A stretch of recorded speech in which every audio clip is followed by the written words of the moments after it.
Long before pharmacies existed, people still got sick. They still got cuts. They still faced harsh winters, failed harvests, and difficult seasons. Life was unpredictable. And yet, across centuries, certain plants kept appearing. Not once, not twice, but generation after generation. Families planted them, protected them, carried them when they moved, shared them with neighbors, passed them down to their children, then those children did the same. And what makes that so fascinating is this. These people lived in different countries, spoke different languages, followed different traditions.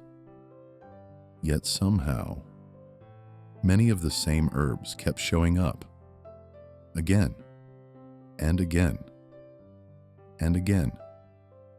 Why? Why did they trust these herbs when thousands of other plants existed?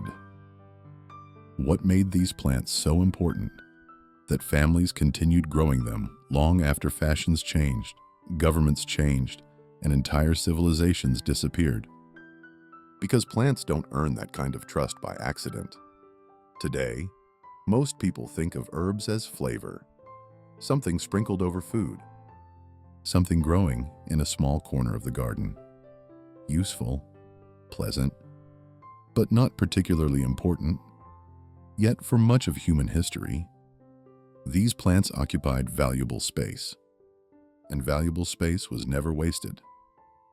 If a family protected a plant year after year, there was usually a reason. If people carried seeds across mountains, oceans, and borders, there was usually a reason. And here's the first discovery that makes this story so interesting. The herbs people trusted most were often not the rarest. They were often the most dependable. The plants that survived difficult seasons, the plants that returned when others disappeared, the plants that stayed. Almost as if nature selected them first and humans noticed later. Let's start with perhaps the most trusted herb in human history, garlic. The herb that never let people down. What's remarkable about garlic isn't just how long people have grown it. It's how many different civilizations kept choosing it. Ancient Egypt, ancient Rome, medieval Europe, parts of Asia, different cultures, different beliefs. The same plant. At some point, you have to wonder, how does that happen? Because knowledge doesn't normally travel so consistently across centuries. Yet garlic somehow did. And almost everyone knows the experience. You crush a fresh clove. Within seconds, the smell covers your hands. Powerful, sharp, impossible to ignore. Even after washing your hands, it seems determined to stay. Maybe that's part of what made garlic memorable. Not just what people believed about it, but the fact that nobody could forget it. Then there's thyme. A plant so small many people walk past it without noticing, until they brush against it. And suddenly everything changes. The scent fills the air, warm, earthy, unexpectedly strong. The tiny plant that thrived almost anywhere. It's one of those plants that feels larger than it actually is. And that's exactly what makes its story fascinating. Because thyme appears again and again wherever people settled. Small gardens, farmhouses, village homes, dry hillsides, tiny plant. Huge reputation, almost as if every generation discovered it for themselves. And once they did, they decided it deserved a place nearby. Some plants survive because they're useful. Others survive because families simply refuse to let them disappear. That's where sage enters the story. The herb families deliberately protected. Because sage feels different. More personal somehow. Imagine walking into an old home. Bundles of sage hanging indoors, slowly drying. The scent lingers quietly in the background. Not dramatic, not overwhelming, just familiar. And that's what makes sage so interesting. For countless families, trust wasn't passed through books. It was passed through daily life. Children watched parents harvest sage. Parents watched grandparents do the same. The plant became part of routine, part of memory, part of home. And once something reaches that level, it becomes very difficult to lose. Oregano tells a different story, the survivor of difficult conditions. Because oregano thrives where many plants struggle. Dry soil, strong sun, long periods without perfect conditions. And perhaps that's exactly why people kept it around. Walk past oregano on a hot summer afternoon. Brush your hand against it.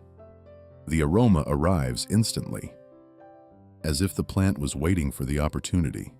Strong, distinct, impossible to miss. And maybe that's something we often overlook. People didn't just remember these herbs intellectually.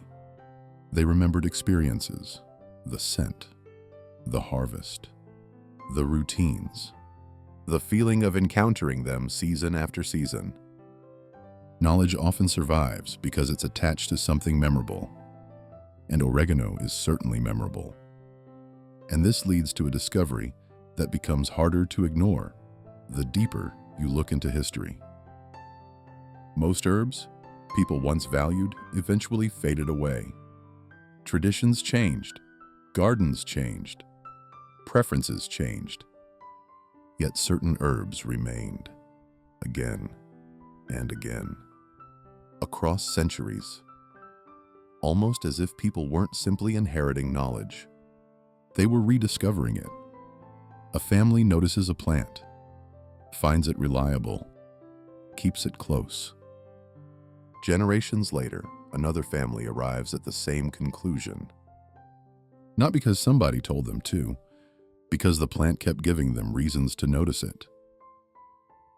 Few herbs capture that feeling better than rosemary, the herb people remembered long after leaving the garden. You often smell rosemary before you see it. You're walking through a garden. The day is warm. A light breeze moves through the plants, and suddenly, there it is, that unmistakable scent. For many people, rosemary becomes attached to places.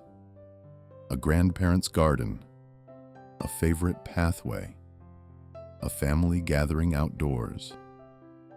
Certain smells have a remarkable ability to preserve memory, and rosemary seems especially good at it. Perhaps that's one reason it became one of the most beloved herbs in traditional gardens. Not simply because people grew it, because people remembered it. Then there's mint, the herb that seems completely unwilling to stay where it's planted. Every gardener has a mint story. You plant a small patch. Everything seems under control. Then a year later, mint appears somewhere else. Then somewhere else.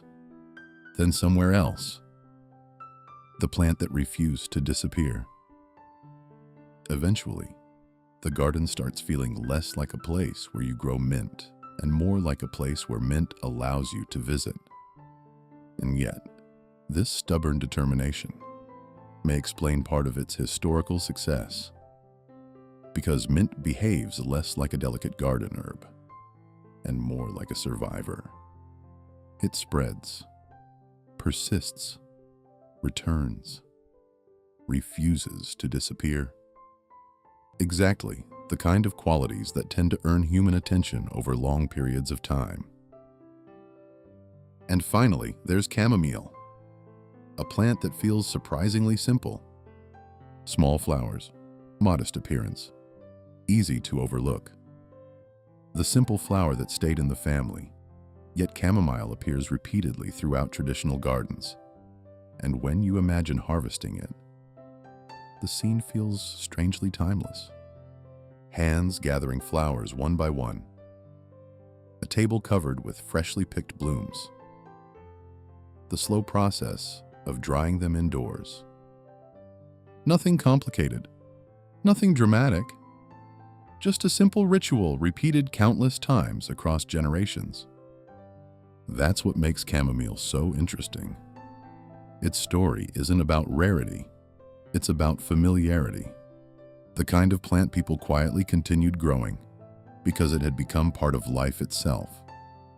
And when you step back and look at all of these herbs together, another pattern begins to emerge.